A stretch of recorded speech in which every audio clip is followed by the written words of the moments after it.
Hello student, this is Jyoti Saha from Kinder School.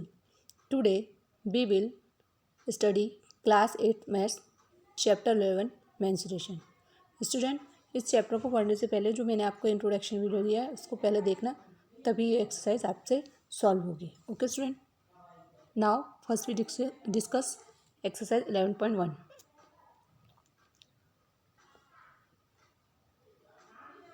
या first question is square and a rectangle field with measurement as given in the figure have the same perimeter.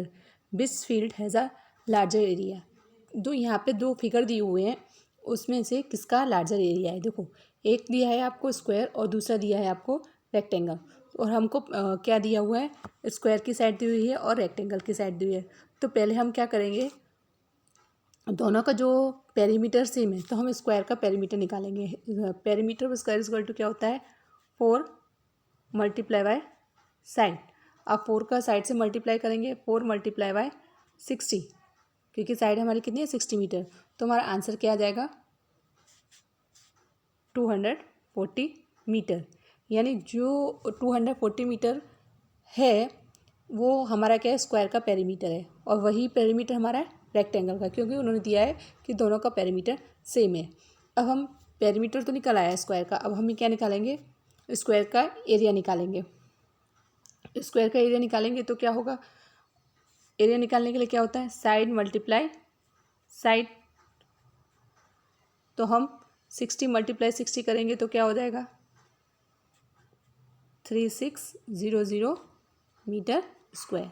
हमें square का perimeter मालूम पड़ गया और square का area मालूम पड़ गया. लेकिन हमें बात तो केवल अभी किसकी करनी है, किसका एरिया ज़्यादा है. अब हमें निकालना है रेक्टेंगल का एरिया. लेकिन रेक्टेंगल एरिया निकालने के लिए हमें ब्रेथ मालूम होनी चाहिए. ब्रेथ हमको नहीं पता है, तो लेकिन पेरीमीटर पता है. तो पेरीमीटर से हम पहले ब्रेथ निकाल लेंगे. तो देखो, perimeter of rectangle is equal to क्या होता है 2l + b. 2l क्या है हमारा 80. ब्रेथ हमको नहीं पता, लेकिन हमको पेरीमीटर पता है, तो हमने रखा है, इसमें वैल्यू रखी 2l + b और ये हमें यहाँ पे है 240. ओके, अब 2 का 80 से मल्टीप्लाई किया तो क्या होगा 160 आएगा, और इसका इससे करेंगे तो क्या आएगा 2b आएगा, जो कि हमको यहाँ पे दिया हुआ है. देखो, वही बात उन्होंने यहाँ पे हमको दी हुई है. अब हम यहाँ से b निकालेंगे. b कैसे निकालेंगे, b ब्रेथ ऑफ रेक्टेंगल क्या हो जाएगा 80 / 2. तो हमारी ब्रेथ क्या निकल के आई 40 मीटर स्क्वायर. 40 मीटर हुई, स्क्वायर नहीं सॉरी. हाँ, तो अब एरिया ऑफ रेक्टेंगल क्या निकालेंगे हम, area of rectangle is equal to क्या है, लेंथ मल्टीप्लाई बाय ब्रेथ. अब 80 × 40 इज इक्वल टू क्या हो गया 3200 मीटर स्क्वायर. ओके स्टूडेंट, तो अब हमें मालूम पड़ गया कि जो हमारे स्क्वायर का जो एरिया निकल के आया था वो कितना था 3600 मीटर स्क्वायर. और जो हमारा रेक्टेंगल का निकल के आया है वो कितना आ रहा है 3200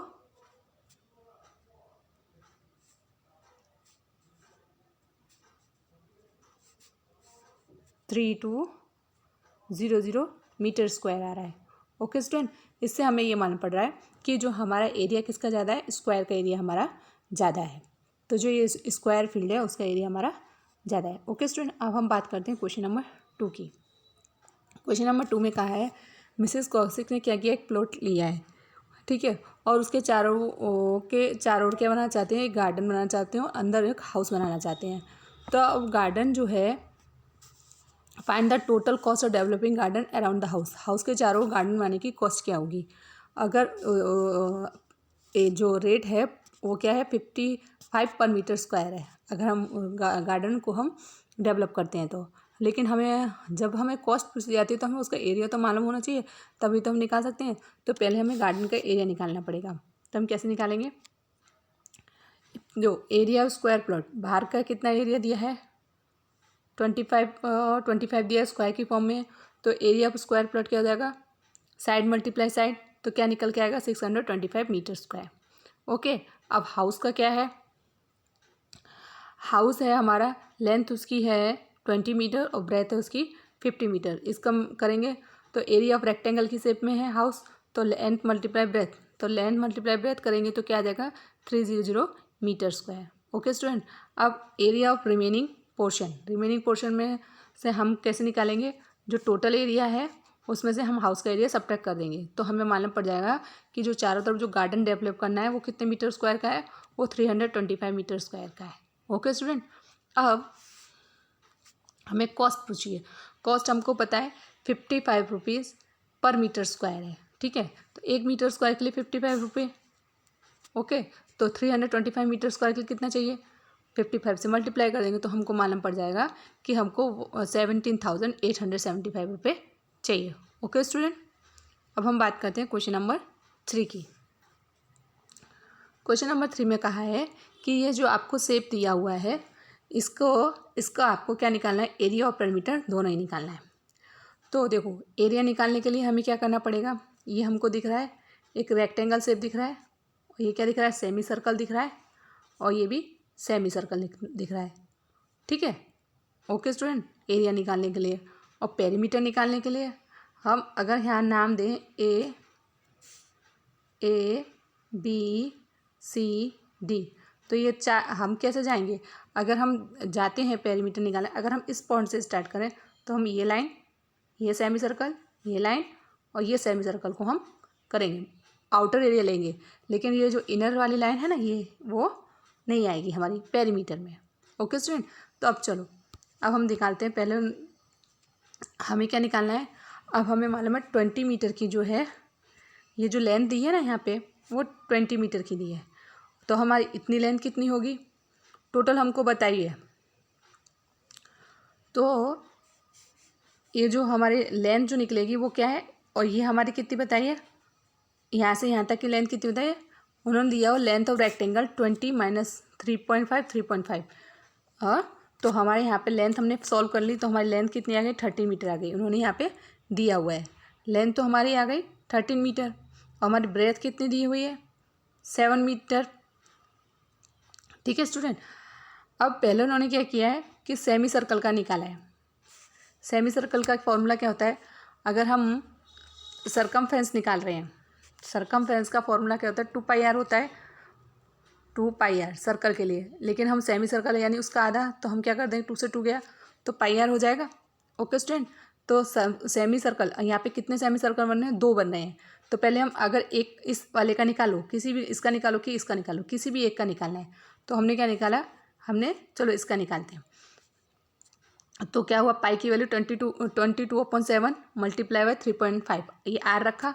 ओके स्टूडेंट, अब जब हमने ये रखा तो सॉल्व करके क्या है 11 मीटर। अब हमारे पास कितने हैं, 2 हैं, मतलब एक ये वाला नंबर 1 और ये नंबर 2, तो 2 सेमी सर्कल का जो एरिया का होगा डबल हो जाएगा, तो हमारा एरिया कितना हो गया, 22 मीटर हो गया। ओके स्टूडेंट, अब क्या हुआ, अब हमें टोटल पे क्या निकालना है, पेरीमीटर निकालना है। तो हम क्या करेंगे, ये ए बी हमारी कितनी थी, 13 मीटर। अब ये जो निकल के आई वो कितनी है हमारी, length of both semi circle, ये बी सी और डी ए, इन दोनों को ऐड कर दिया तो कितना हुआ, 22 मीटर। अब बचा क्या हमारी, ये वाली बची, इसको हमने ऐड कर दिया 13 मीटर, तो टोटल कितना आ गया हमारा 48 मीटर। तो जो पेरीमीटर निकल के आया स्टूडेंट, वो हमारा कितना निकल के आया, 48 मीटर। ओके स्टूडेंट, अब हम बात करते हैं एरिया की।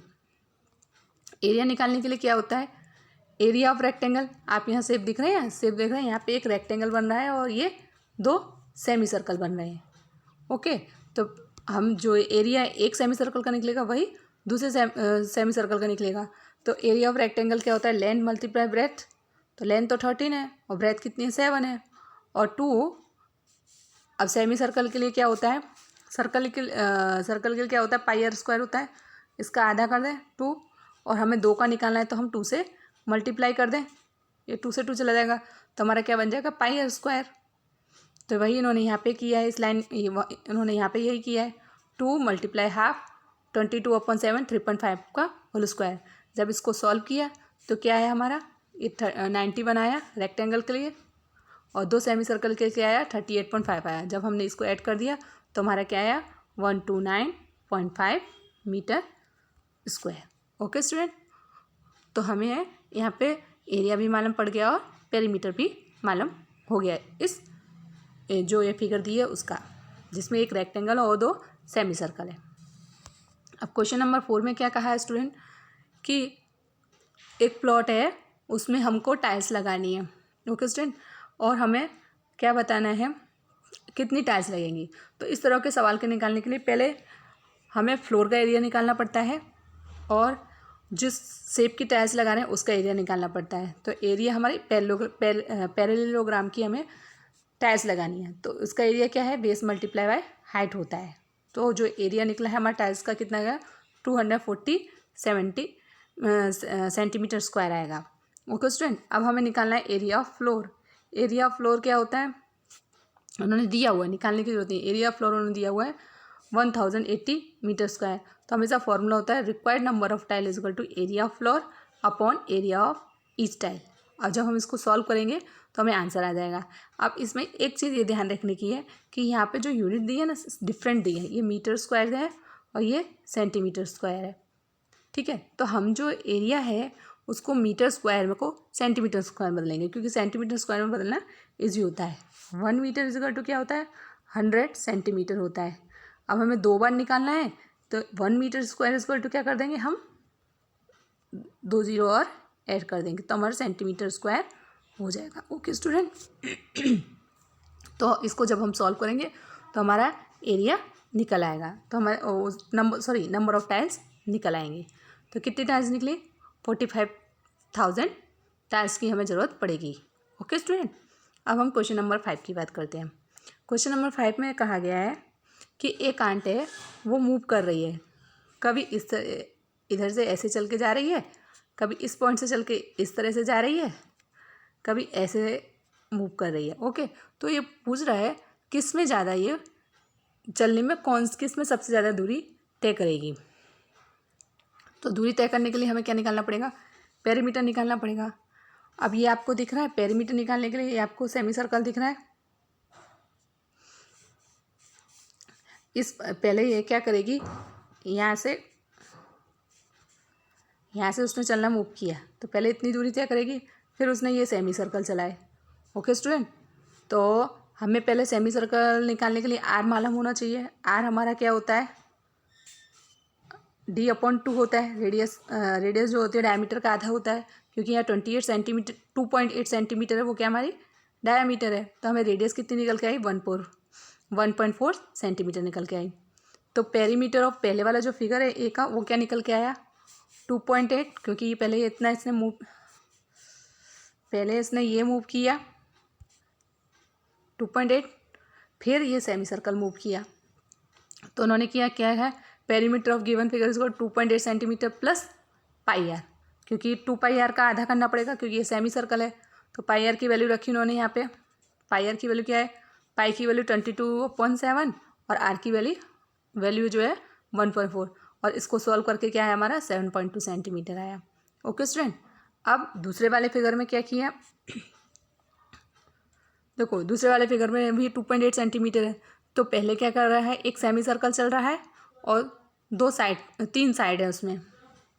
तो हम यहाँ से चलें, ये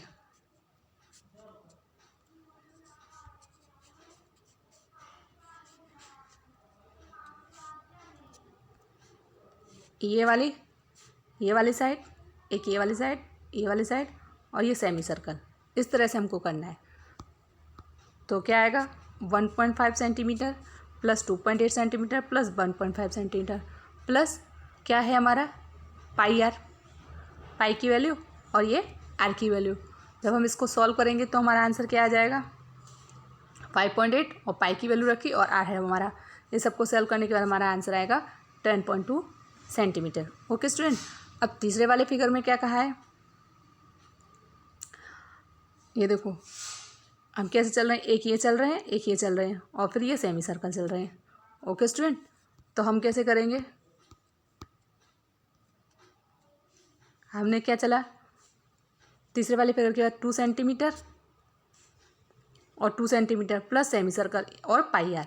ओके स्टूडेंट, तो इसी तरह इसमें हम वैल्यू रखेंगे तो हमारा क्या निकल के आ जाएगा, हमारा 8.4 सेंटीमीटर देख आ गया। तो जो सबसे ज़्यादा दूरी किस में तय करी है, सबसे ज़्यादा जो दूरी तय करी है उसमें बी में की है, क्योंकि बी में ज़्यादा उसने डिस्टेंस उसका ज़्यादा आया है, इसलिए जो उसको सबसे ज़्यादा लंबा किस में फूड पीस को फाइंड करने में चलना पड़ा, बी फिगर में चलना पड़ा। ओके स्टूडेंट, क्योंकि इसमें बी का पैरामीटर ज़्यादा आया है। यहाँ पे जो है हमारा 11.1 एक्सरसाइज का एक्सप्लेनेशन कंप्लीट होता है। Okay, thank you, bye.